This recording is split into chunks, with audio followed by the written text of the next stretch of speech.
I still have gas in the tank. And to me, that means I still want to contribute. I Yeah. still have energy. I still want to help others. I don't want to just withdraw and, not participate, not share, not be of service. Do you want to be better with money, but dread the math? I get it. That's why this show is not focused on math, the markets, meme stocks, or even economic predictions. It is focused on how money fits into your daily life, from having healthy money conversations to caring for an aging parent. I'm Karen Coyne, certified financial planner professional and your host of Money Without Math. Join us for conversations that are practical, sometimes philosophical, and always fresh.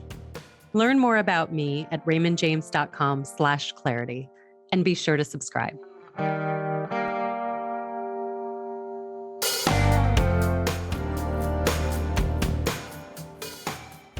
We're not just living longer, we're living differently. And for many Gen Xers in particular, the old roadmap of work hard, save money, retire at 65, live off your savings for a decade or two, that's largely fallen off of the map. In its place is something much more complex. Fluid retirements, caregiving responsibilities, shifting identities, and a longer lifespan that leaves us with a lot more life to design. Joining me to address this new path is JoAnne Moore. She's the Vice President of Thought Leadership and Content at Corebridge Financial. We'll explore what these shifts actually mean, not just in terms of calculations, but how you actually live, prepare, and transition into retirement. Welcome, JoAnne. Thank you. Thank you for having me. I'm thrilled to be here. Yes, thank you. We've had some really great conversations Yeah. already that honestly we could have recorded and just released as a podcast episode. Truth. And so I thought I would start with a great, one of the conversations that we had is you were sharing with me some of the resources that you've put together and used in your work. And one of the questions that came out of one of these pieces was, do you want to live to be 100? Do you want to live to be 100? And the fascinating, Yeah. the responses to that and what it evokes from people. So let's start there, JoAnne. Tell me Sure. about your work and findings around, do you want to live to be 100? Yeah, I'd love to. And I think it's a really interesting question. We've been doing this now at Corebridge for about 5, 6 years. This study year over year, it's called our Living and Funding Longer Lives study, where it's really the first question that we ask is, do you want to live to 100? And what we have found consistently year over year is about half of people say yes, and half people say no. What we did this past year for the first time is we asked, do you think it's possible that you could live to 100? And we're really interested to find that over half said, yes, actually, I do Mhm. think it's possible. So that was a whole new avenue of learnings. But, you know, I think the idea of longevity and the reason we use the age 100 is it gets attention, it's really important. But the truth of the matter is people are living longer. They're living to age 90, 95. So we really wanted to explore what are people excited about when they think about their longevity? What are some of the concerns that they may have? Really, with the goal of how can we help people much better prepare for retirement and later years that don't look anything like they did for previous generations? Because times Mhm. have changed, you know? Big time.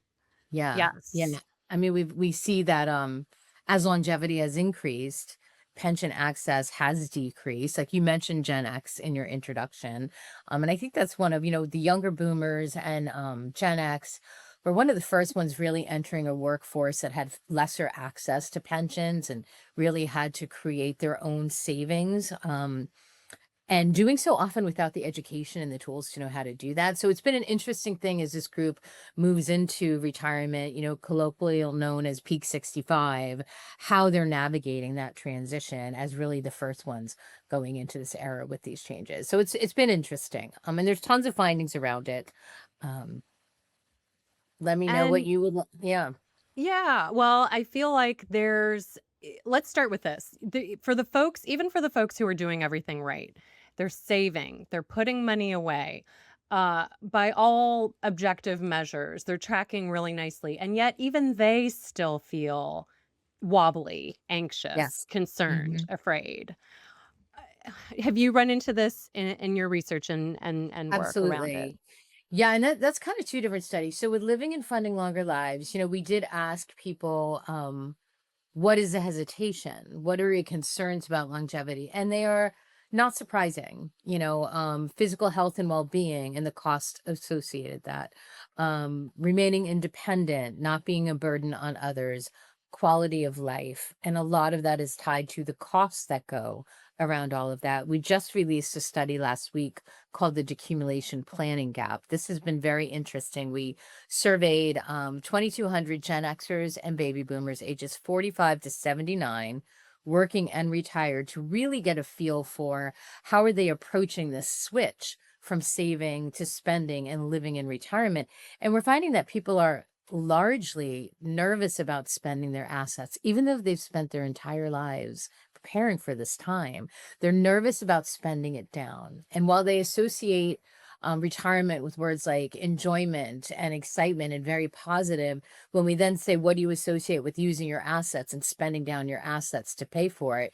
Uncertainty, anxiety, vulnerability. So I think it's this planning that we've done so well to save that even those who have the assets, their assets are growing in retirement because they're so hesitant to spend, and they still feel like they couldn't have spent more. So there needs to be better planning around accumulation. As much as we plan for accumulation, we need to be helping people plan for decumulation, having a strategy that works specifically for what they want out of their Yes. retirement. Well said. And I think even before that, just more conversations around it, because so much of the conversation around retirement and longevity is, well, you're going to live longer. You got to save more. You got to save more. You got to Hmm. save more. You got to save Right. more. And so we're constantly getting this messaging of the saving, that it feels like we're committing a moral crime if we're taking money out, of those said savings accounts. It's so true, and it is such an emotional shift. I went to lunch yesterday with a couple friends. One just retired, and we took her out to lunch, and we were all shopping and walking around, and we were talking about what we bought. She's like, "I'm not buying anything. I'm on a fixed income." No, she's in great shape. She really did do everything right, but there is that switch, and I do think the new frontier for financial and retirement planning is bringing that same rigor to planning on how you can spend, so you have that freedom to do what you can do, that we have brought to saving over all these years. And to your Yes. point, the conversations, we did some work with Joe Coughlin at the MIT Age Lab about family conversations, family longevity planning conversations. So you're talking about the many different factors that come into play as you plan for this next phase of life. Yes, yes, very familiar with a lot of his work, Yeah. and, I was just having a conversation with a client last week who I think she's 75 and another one who's 85, and I was saying, I'm not saying you need to double your spending, but, like, if you're at the grocery store and you're debating between, like, the generic cheese and the really good cheese, get the good cheese. Yeah. It Yeah. doesn't have to be, I'm not saying you need to plan a 3-week trip to Greece, if that's not your thing, whatever, but, like, get the good shampoo, buy the good cheese. I remember years ago a client telling me that she she decided to add an extra night to this yoga retreat that she was at, that she was just loving so much. And so having the conversations made her realize, oh, I can, you know what? I can do this. I can add an extra night, which Yeah. she wouldn't have done that previously. But so what you're saying right here, though, just evidences how important it is to be meeting with somebody who can give you guidance and Mm, talk you through this, give you permission. You're okay here. Maybe here, don't do that. And so that you can, because everybody's retirement is so unique, right? It's so unique to their situation. But we can learn from each other and each other's stories. So, like by you doing this podcast and sharing the different ways, people can start to see ways that they can do it themselves. And the conversations have to happen sooner than later. But to your point, even if you're already retired, having these conversations now can still, if you're looking at 30 years in retirement, it's an ongoing conversation and an ongoing process for sure. it is. And when you were sharing the story about your friend and, oh, no, I can't spend, I was just thinking about the interconnectedness of our spending with, for example, our social connectivity and Yeah. all these other factors that we now know are so strongly linked together to, aging, not just in terms of numbers, but aging successfully in terms of of health and well-being. Yeah. One of the other things I want to talk about that was a really interesting finding in our living and funding longer lives. And this is more people who are not retired yet, approaching it. When we asked about, do you think it's possible you can live to 100? And even more so with younger generations, they say yes. So Gen Z, yes. Younger millennials, higher numbers. Then we asked the question, when do you think you want to retire? And they still all want to retire early 60s. Mm. Really, nobody wanted to retire past 70 at all. And then the next question was, how many years are you preparing for? They're like 20. Like, yeah, that's not the math. Mm. If you're gonna live to 100 and you're gonna retire at 62, you need to be having a 40-year plan for that time. So I think there's still it's more of a theoretical possibility. Like, we know we're going to work, we know we're going to retire. So we need to find a way to bring that theoretical possibility of longevity to actual planning so that people say, okay, if that is something that's very real, what is my 30, 35-year plan for how my assets are going to work, what I want to do, how I want to spend my time, and how might that shift over that 30-year period? Early years, maybe a lot of travel, just different things that people can do. Right. It might be lumpy. It might not be that I need the same amount of money every Right. year in retirement like the projections want to show. That also is a segue to a question I wanted to ask you, which is, that old retirement playbook that I referenced, right? You work hard, you save, then you live off those savings for a couple decades. Well, like you just pointed out, the math doesn't math. That doesn't work anymore. What other pages from that old playbook are you seeing that just don't necessarily apply anymore? I think the most important thing is for many of us, I'm Gen X. I have a lot of brothers and sisters, so I've got baby boomers in there and everything, and just seeing what everybody's done is we've all were raised on this idea of very specific life phases. You go to school, you have your education phase, you have your work phase, you have your retirement phase. They're very delineated, they're very different from each other. Retirement is a winding down. That is not the case anymore. We know that lifelong learning is crucial to well-being, right?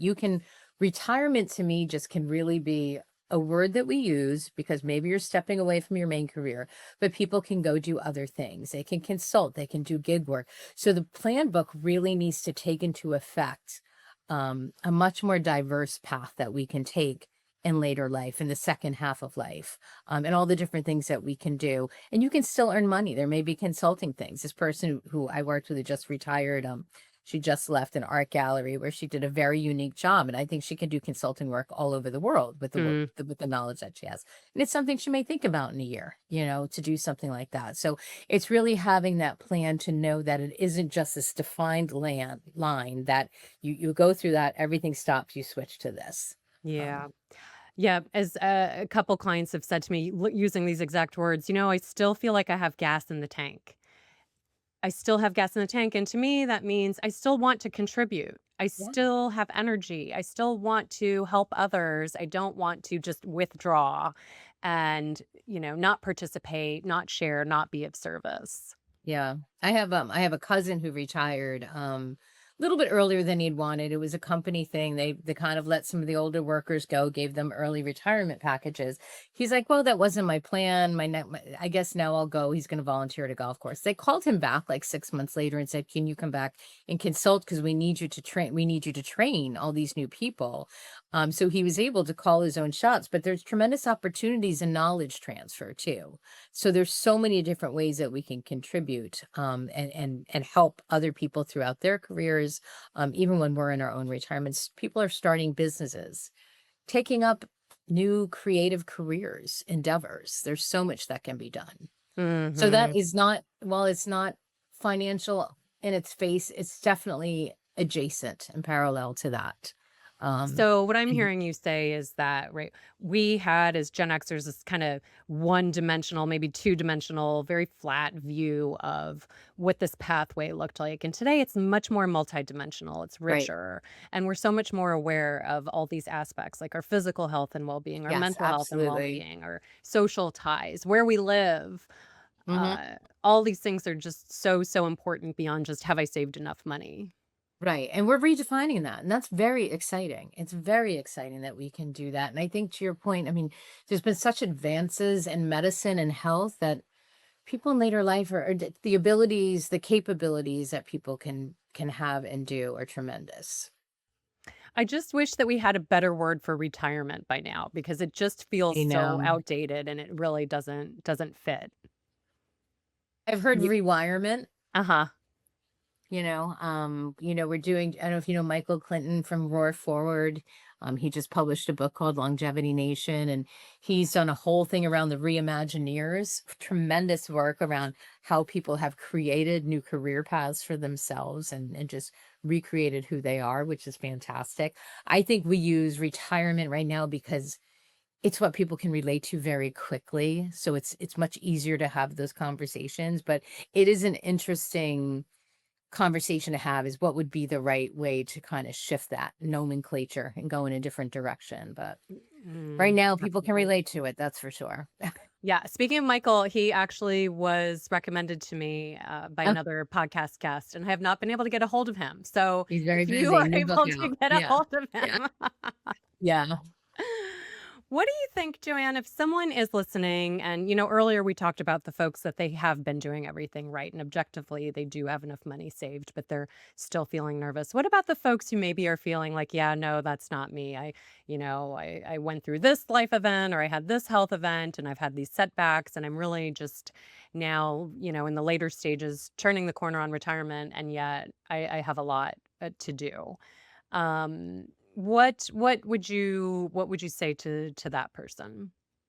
I think it's really important. I mean, as I said, our retirements, and I'm using the word because that's the word we use right now, our retirements are as unique as we are. That being said, we can really learn from other people. So I would highly recommend looking around, talking to people who have done it, who have already made this. Absolutely work with a financial professional. And I'm not just saying that because I'm in the industry. Going it alone, um, we're better off when we can get different points of views, kind of inform and help what we want to do. And these folks may be able to look at these situations. We talk about how people are much more active in later life. Not everybody may have the capability of doing that. So there are other things that can be done to enjoy their lives. We've created some action planners around, we have one called on social connection and how people can, this is great. We did it. It's written by Ken Stern of the Longevity Project. He wrote Mhm. that for us.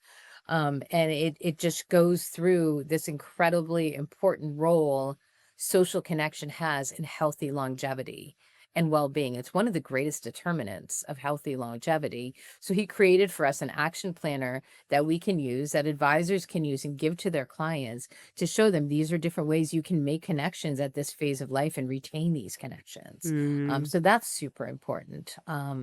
And then we also did another one called Preparing to Thrive with the Stanford Lifestyle Medicine Group that talks about the different pillars of lifelong so people can start taking small steps in different areas, whether it's restorative sleep, which is so important to longevity, movement. I've done some work with that. I've gone to some of their conferences where they talk about movement for people who are like, they work with athletes who have had injuries and that different ways that you can create strength in your body if perhaps you're limited in certain ways. So Hmm.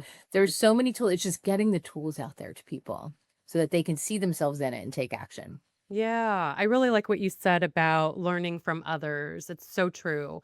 It's so true. And learning from others doesn't necessarily mean you have to copy that playbook, but No, it not at just all. opens your eyes to the possibilities that there's so many different ways to approach it, as you've We said. did just launched last week when we released this study, a video series. We're working with Jean Chatsky of Her Money. Mhm. And she wrote an action planner for us on decumulation planning.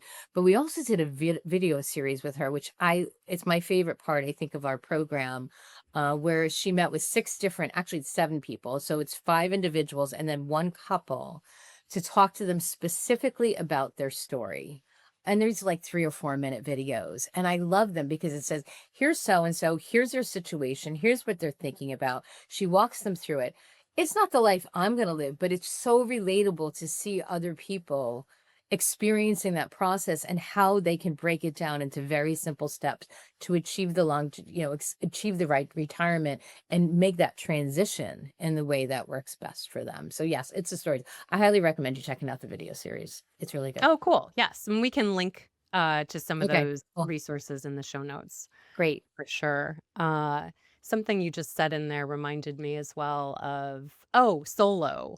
In your work and in your research, your studies, have you touched on specifically some of the considerations for solo individuals, whether they've never been married or maybe they're now divorced or widowed later in life?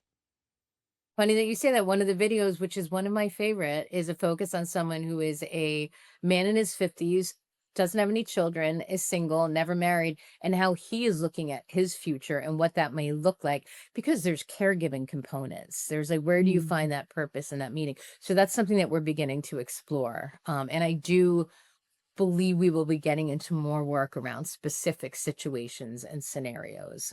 It's very different. You and I have spoken about this. Women live longer. What does Mm. that look like? There's divorce and retirement. There's widowhood and retirement. What do these kind of scenarios look like? So we're going to be exploring a lot more around that. Great. Yes, it's so interesting. Someone recently asked me to contribute to a piece about on the other end of the spectrum, young folks, and is it financial considerations that are keeping them from dating? And, because Uh, it's so expensive, like the average cost to go on a date is like $200 or just something insane. it's crazy. Crazy, crazy. And so, we already see that, like you said, women are living longer. We have, all these trends pointing towards more solo individuals, people not getting married as frequently, et cetera. And now, younger folks that are even reluctant to go on a date. So it seems like the solo living is a trend that is a hard trend that is Interesting. very here Huh. to stay.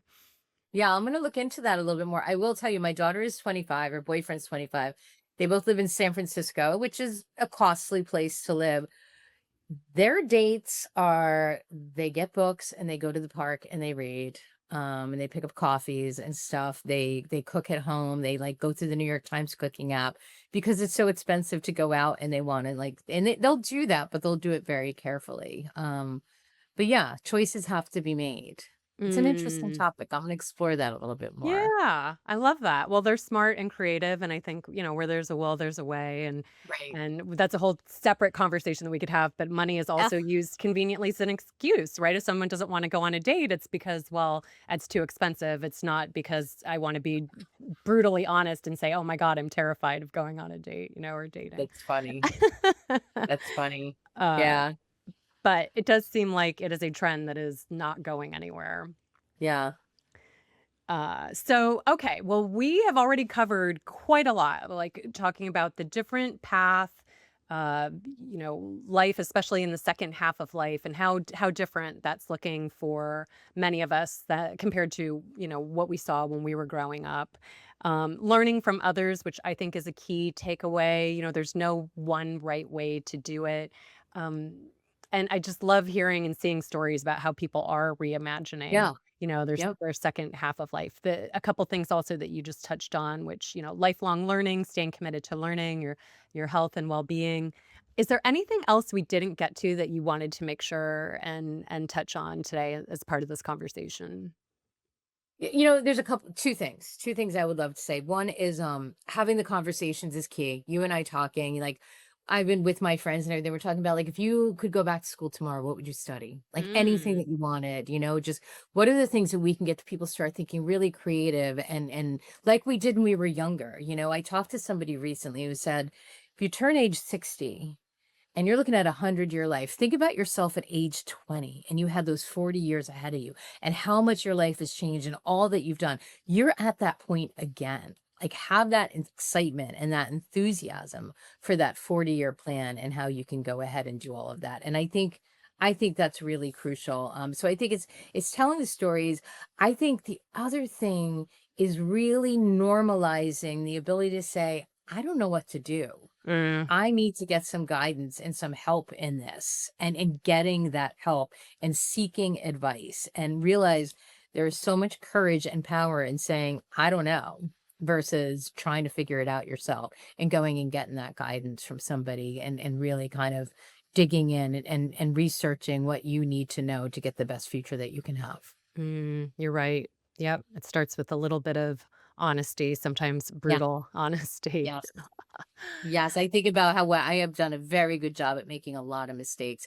I would love to share them with people so they don't have to. Hmm. Let's just kind of transfer that knowledge around. Right. Yes. And to your point about why these conversations are so important, if Right. someone is feeling like, oh, I thought it was just me that had no clue, Right. how I'm gonna reinvent myself. No, actually you're in very good company. Yeah, for sure. Yeah. Another guest, this has been a couple years ago, but she's another advisor and she does an exercise with her clients using a journaling practice.